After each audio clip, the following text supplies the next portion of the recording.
11월 29일 수요일입니다. 오늘도 하나님의 은혜 가운데 평안하시기를 바랍니다.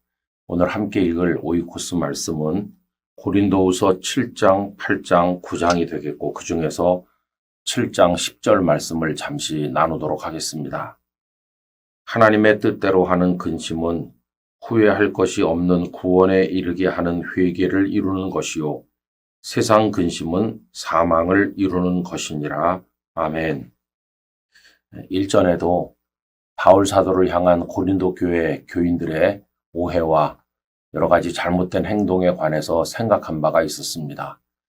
그들은 바울이 12 제자 출신도 아니고 또 한때 핍박자였다는 것 때문에 그를 오해하였고 그가 전한 복음을 오해하기도 하였습니다. 이런 여러 가지 바울에 대한 잘못된 생각과 그들의 행동은 바울을 매우 아프게 만들었습니다. 그래서 바울은 직접 방문했던 때도 있었고 혹은 편지를 보낸 적도 있었는데 별 효과가 없었지요. 그래서 나중에는 아주 심하게 책망하는 편지를 써서 디도의 손에 들려 보내게 되었습니다. 그리고 그 결과에 대해서 마음 졸이면서 하나님 앞에 아파하며 기도하였습니다. 그런데 나중에 마게도냐에 있을 때 디도가 도착을 했는데 참 기쁜 소식을 가져왔습니다. 고린도 교회 성도들이 사도 바울에게 행했던 자신들의 모든 것에 대해서 크게 회개했고 뉘우쳤고 다시 원래의 자리로 돌아왔다는 좋은 소식이었습니다. 그 소식을 듣고 바울은 무척 기뻐했습니다.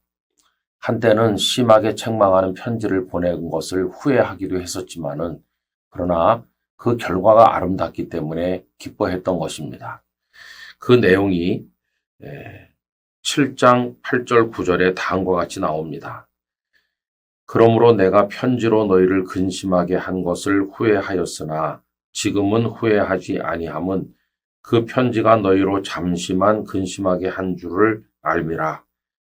내가 지금 기뻐함은 너희로 근심하게 한 까닭이 아니요 도리어 너희가 근심함으로 회개함에 이른 까닭이라. 너희가 하나님의 뜻대로 근심하게 된 것은 우리에게서 아무 해도 받지 않게 하려 함이라. 아멘.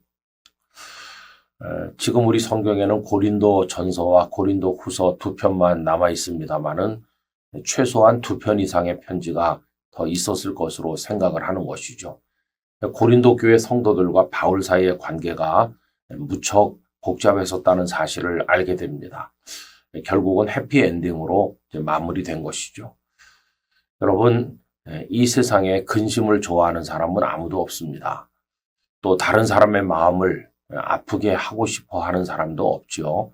그런데 살다 보면은 근심이 생겨나기도 하고 또 본의 아니게 다른 사람을 아프게 할 때도 있는 것이죠. 그런데 여러분, 나쁜 동기에 의해서 나쁜 방식으로 남을 마음 아프게 하는 것은 잘못된 것입니다. 그러나 선한 동기로 다른 사람의 마음에 거룩한 근심을 주는 것은 의외로 좋은 열매를 맺을 때도 있습니다. 여러분, 예를 들면 부모님이 자녀를 키울 때 우리 아이 마음 다치게 하지 말아야지 그러면서 그 아이가 뻔히 잘못 가는 걸 보면서도 그저 오냐오냐 해서 이렇게 키우면 그 자녀가 바로 되겠습니까?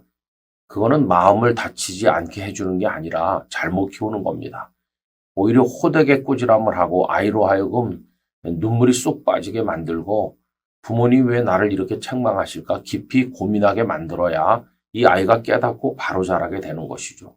이럴 때 그 근심은 값진 근심이라고 말할 수 있는 것입니다.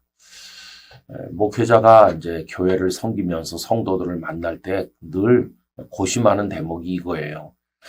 성도들을 마음 아프게 하면 성도들이 화가 나고 또 목회자에 대해서도 오해할 수도 있고 참 여러 가지 복잡한 문제가 생길 것 같으니까 가급적이면 싫은 소리를 안 하려고 하죠.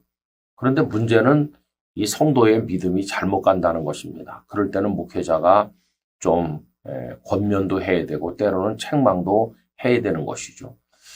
그러면 그분이 좀 상처를 받겠죠. 그리고 또 깊이 근심하고 또 주저앉겠죠. 그러나 그 어려운 과정을 통해서 그 믿음이 건강하게 바로 잡아질 수만 있다면 그때 그 근심은 복된 근심이라고 말할 수가 있겠습니다.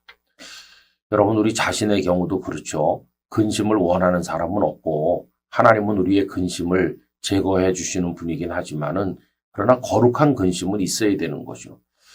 나쁜 근심은 욕망 때문에 생기는 거, 그런 건 나쁜 근심이에요.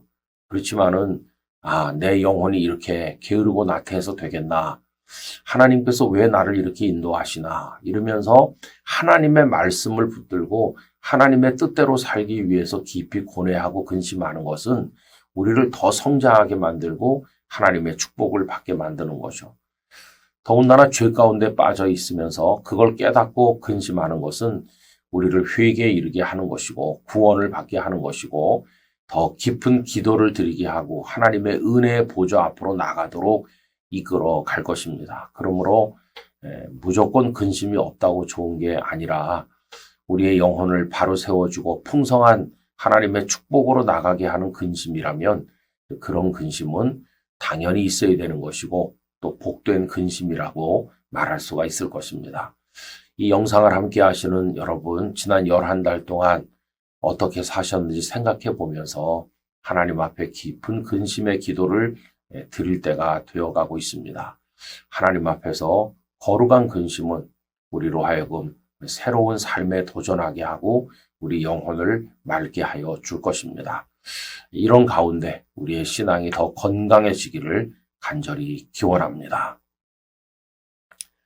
존귀하신 아버지 하나님, 저희들로 하여금 죄를 깨닫고 회개에 이르게 함으로 구원받게 만드는 복된 근심이 있음을 알려주십니다. 욕망으로 인한 근심은 사라지게 하여 주시고 또 무엇을 먹을까 무엇을 입을까 하는 근심은 성령께서 제거해 주시고 저희에게 필요한 걸 주시되 하나님의 사람답게 서게 하고 믿음의 올바른 성장을 가져오게 하는 근심은 저희들에게 주셔서 깊이 기도하는 사람, 은혜의 사람, 바로 서는 사람 되게 해 주옵소서. 예수님 이름으로 기도하옵나이다. 아멘.